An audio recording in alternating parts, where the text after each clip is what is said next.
Mi nombre es Fernando Rodríguez Lataván y voy a hablar sobre la asociación, cómo empezaron los procesos de experimentación estímulo-respuesta, las teorías de Pavlov y del conductismo.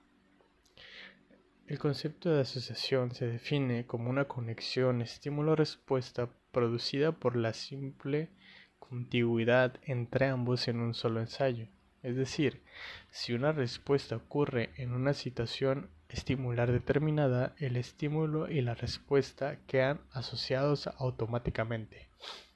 El conductismo y el asociacionismo tienen diferentes antecedentes. Los antecedentes del conductismo americano comienzan con la escuela estructuralista, que tenía como objeto de estudio la mente y como método la introspección. El conductismo inició como un programa que pretendía construir una psicología con un sistema científico, lógico y objetivo. Se considera como su fundador a J. Watson, a partir de un artículo que él publicó. El conductismo que él proponía consistía en el método y lo que éste puede permitir estudiar, o sea, la conducta. La nueva ciencia de la conducta, según él, debía describir los términos de estímulo y de respuesta. Es decir, la nueva ciencia que él estaba proponiendo se basaba en estudiar esas conexiones de estímulo-respuesta. La finalidad del conductismo entonces debía ser, dado un estímulo, poder predecir la respuesta y dado la respuesta, poder predecir el estímulo. Por otra parte, la idea darwiniana de la continuidad biológica le sirvió a Watson para suponer que los resultados extraídos en la investigación con animales tenían validez para los humanos. La conducta de los animales y del hombre tienen un fin: la adaptación del medio. Por otra parte, el asociacionismo se vio influenciado por las ideas de John Locke, el cual argumentaba que toda idea que tenemos es el resultado de la experiencia sensorial o de la reflexión sobre dicha experiencia, de tal forma que el conocimiento se debe a la experiencia. Para aprender es necesario asociar las diferentes cualidades sensoriales de un objeto y combinar los elementos con el fin de tener la idea del objeto. El asociacionismo terminaría continuando su evolución progresiva hacia la teoría moderna del aprendizaje. Otro de los que contribuyeron con sus trabajos fue Ebbinghaus, que hizo un trabajo sobre el aprendizaje verbal humano a finales de 1880. El asociacionismo filosófico se transformó en asociacionismo experimental. A su vez, este último evolucionó a principios del siglo XX hacia el campo del aprendizaje actual, sobre todo debido a los trabajos de los primeros psicólogos comparados. Más adelante, muchos años más adelante, y ya hablando de la actualidad, en la década de 1980 emergió una nueva alternativa para entender la cognición que corresponde al modelo conocido como conexionismo. Esto ya es mucho después de las teorías de Pavlov y de todo de los conocimientos de estímulo-respuesta, pero es ahorita las teorías modernas que están, pero gracias a todo lo que se estudió antes con las teorías conductuales y de Pavlov. Los conexionistas utilizan el cerebro como modelo de funcionamiento mental. Conciben la mente como un sistema de cálculo que procesa de forma distribuida en paralelo entre múltiples unidades análogas a las neuronas. Para la perspectiva conexionista, el aprendizaje consiste en una serie de cambios en los pesos o fuerzas de conexión entre las unidades que producen los patrones de activación adecuados en las circunstancias apropiadas. Hoy en día, como decía, conviven en la psicología del aprendizaje el paradigma cognitivo vigente junto con el conexionista emergente. Todas estas ideas que ya están expresadas en la modernidad tuvieron su primer origen con los primeros modelos del aprendizaje asociativo, que tenemos que son dos, están el asociativo conductual y el cognitivo. El conductual se refiere a la forma que nuestra conducta cambia en base a una experiencia vivida, como por ejemplo, si sabemos que de niños hay actitudes que provocan un castigo, probablemente adoptemos una actitud diferente al hecho y cambiemos nuestra forma de conducta. Y en el aprendizaje cognitivo se refiere a cómo nuestra mente ordena y guarda las experiencias vividas a través de la memoria para así ya no cometer diferentes cosas debido a una experiencia anterior. Este aprendizaje asociativo tiene unos elementos básicos que propuso Pavlov. Son 4 conceptos clave para el entendimiento, que es el estímulo incondicionado, que es un estímulo que genera una respuesta natural sin necesidad de otro, como por ejemplo el que se presente un plato de comida. El estímulo condicionado, que es un estímulo que no genera una respuesta como tal a menos que se le agregue otro. Este sería, por ejemplo, el sonido de una campana. La respuesta incondicionada, que es la reacción biológica que podría tener un animal ante un plato de comida, o sea, la reacción natural ante un estímulo pues condicionado, que sería la comida. Digo, ante un estímulo incondicionado, que sería la comida, y la respuesta condicionada, que es la respuesta que se genera al juntar los dos estímulos y que el animal termina asociando. Por ejemplo, el sonido de la campana lo terminaría asociando con la cercanía de la hora de la comida. Es decir, si se le presenta un plato de comida a un animal, por sí solo va a generar una respuesta natural. Pero si antes de que se le lleve ese plato de comida se toca una campana, la campana sería un estímulo que se está agregando a este primero, que es la comida. Entonces la unión de los dos es la convergencia que hay entre un estímulo y una respuesta. Existen procesos básicos para este condicionamiento que propuso Pavlov, que se integran a las reacciones que se tienen después de los estímulos diferentes que hay y de las respuestas. En primer lugar tenemos a la adquisición, que es el aumento gradual de la respuesta condicionada como consecuencia de la presentación repetida del estímulo condicionado y del estímulo incondicionado en una contigüidad temporal. La fuerza de la nueva respuesta aumenta a medida que transcurren los ensayos hasta alcanzar el nivel máximo o nivel asintótico de la respuesta. Es decir, tras repetir lo de la campana con la comida una y otra vez, el estímulo de la campana va a terminar siendo impregnado por el animal.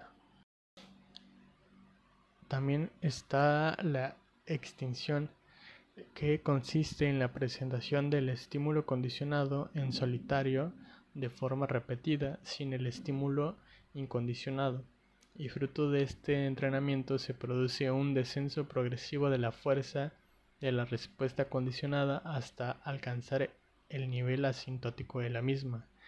Es decir, si se presenta solamente el estímulo de la campana sin que después se ponga la comida, al final el estímulo de la campana va a terminar desapareciendo, o sea, va a terminar sin generar una respuesta, porque ya no se está poniendo el primer estímulo, que era el más fuerte, el de la comida. Entonces, esto se dice que causó la extinción de la respuesta. La extinción se produce cuando se rompe la expectativa sobre la relación del estímulo condicionado con el estímulo incondicionado formada durante la adquisición, cuando se presenta el estímulo condicionado en solitario, como lo que acabo de decir, el sujeto ya no espera que aparezca el estímulo incondicionado. Otro sería la generalización. En el condicionamiento clásico, la respuesta condicionada no solo se va a suscitar ante la presentación de un estímulo condicionado efectivo, sino ante otros estímulos similares al mismo. Es decir, si se presenta un sonido parecido al de la campana, va a aparecer un estímulo aún así, porque va a ser un estímulo condicionado. Un estímulo condicionado parecido y va a suscitar una respuesta condicionada aún así. Después tenemos la discriminación, que es el fenómeno contrario a la generalización. Es cuando la respuesta condicionada se va produciendo ante estímulos más específicos.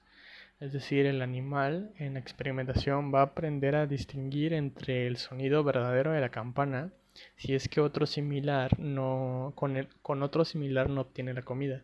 Es decir, si se le presenta un sonido similar pero no llega el plato de comida al final, va a aprender a distinguir y se va a quedar con la campana, el primero, que sí, con el que sí obtiene un plato de comida. Entonces a uno le va a hacer caso y a otro ya no.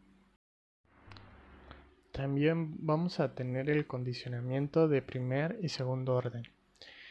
Se dice que ocurre un condicionamiento de orden superior cuando un estímulo condicionado ya efectivo hace funciones del estímulo incondicionado para producir condicionamiento. El condicionamiento de orden superior indica que la asociación opera a diferentes niveles. Un organismo puede aprender la relación entre la luz y la comida, pero también puede aprender a asociar un tono con la luz. El condicionamiento de segundo orden ocurre tanto en el condicionamiento excitatorio como el inhibitorio y es más potente cuando los estímulos condicionados son de la misma modalidad sensorial. Es decir, si ahora en vez de una campana fuera una luz la que se esté poniendo antes de introducir un plato de comida, si esa luz ya se aprende como una respuesta para generar una respuesta en el animal, la luz puede todavía acompañarse de otro estímulo adicional porque la luz como tal ya está generando ahora una respuesta incondicionada. Es decir, pasó de la simple luz no generar ni una respuesta a que la adaptación a poner la comida y la luz al mismo tiempo ya genera una respuesta. Entonces la luz ya está poniéndose como un estímulo incondicionado que va a crear en el animal. Ya cuando se convierte en un estímulo incondicionado, se le puede agregar otro más que sería nuevamente un estímulo condicionado. Estos son los diferentes niveles que hay en el condicionamiento. También se pueden presentar la excitación e inhibición condicionadas. El estímulo condicionado señala la ausencia de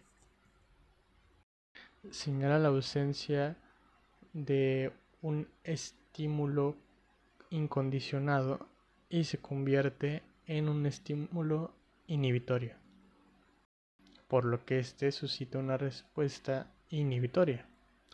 Si en el condicionamiento excitatorio el sujeto aprende que un estímulo señala la presencia de otro, en el inhibitorio aprende que un estímulo señala la no presencia de otro. Es decir, en el condicionamiento excitatorio tenemos lo que sucede en un estímulo-respuesta, que el sonido de una campana va a terminar provocando que llegue la comida. Pero también se puede hacer a la inversa en una inhibición, que el sonido de la campana no llegue después un plato de comida y termine provocando la inhibición a ese estímulo. Existen también otros tipos de condicionamiento que son los siguientes. Hay condicionamiento que se puede hacer en forma de emociones, que se pueden agregar emociones, por ejemplo, un miedo. El condicionamiento de miedo es un proceso mediante el cual los animales aprenden a tener miedo a un estímulo que antes no tenían. Normalmente se empareja un estímulo anodino del ambiente, por ejemplo, un tono de luz, olor, sabor, con un estímulo aversivo, por ejemplo, un ruido fuerte, una descarga eléctrica. Y fruto de esta asociación se produce un condicionamiento de miedo. Es decir, si a una acción de un animal se le agrega una descarga eléctrica o algo negativo, el animal aprenderá que eso no debe de hacer, que no debe de seguir haciendo esas conductas, que incluso se puede también tomar como ejemplo la forma de educación que existía en varios países o que todavía existe, en donde si se le pega a un niño para aprender deja de hacer algo, o si se le regaña a un niño para que deje de hacer una conducta específica, él va a terminar no haciéndolo. Asimismo, uno parecido sería el condicionamiento aversivo, que consiste en entrenar a los animales a aprender a rechazar una comida o una bebida con un determinado sabor, que están asociados a la sensación de náusea inducida por una exposición a una radiación. Es decir, se estimula a que el animal coma una determinada comida, pero al mismo tiempo se le agrega un contexto negativo, que en este caso es una exposición a una radiación que provoca náuseas, y por lo tanto crea una relación de ese mal sabor, esas náuseas, con esa comida específica, y termina habiendo una conducta aversiva. Y también existe el condicionamiento apetitivo, que sería lo contrario, en donde consiste en entrenar a través de experimentos animales a aprender a aceptar comidas con estímulos. Existen diversas técnicas psicoterapéuticas que se han derivado de estos modelos de aprendizaje asociativo. Una de ellas es la desensibilización sistemática, que se utiliza con las fobias, como la fobia a volar o algunos insectos, que consiste en ayudar y entrenar a la persona que padece la fobia para que se relaje ante el estímulo que le resulta desagradable, de forma que paulatinamente la fobia se sustituye por relajación. También existe la terapia de aversión, que se trata de asociar un estímulo desagradable a un hábito perjudicial. Que esta técnica de por sí ha suscitado un poco de polémica, porque se han utilizado métodos que se utilizan con los animales, como por ejemplo las descargas eléctricas en pequeñas cantidades. Otra técnica es la relajación, que al igual que la desensibilización, el objetivo es la relajación en situaciones que producen estrés, nerviosismo o miedo. Como vemos, para concluir esto, para presentar las conclusiones, podemos decir que el estudio de la experimentación con animales y de sus conductas ante diferentes contextos y entornos ambientales, ante diferentes pruebas y estímulos-respuestas, también pueden aplicarse a las conductas humanas para estudiarnos a nosotros, para poder predecir comportamientos ante diferentes situaciones, y que ayudan a entender mejor el por qué actuamos como actuamos y el por qué podemos dejar de actuar así para mejorar nuestro estilo de vida, como por ejemplo aquí en una terapia para eliminar fobias.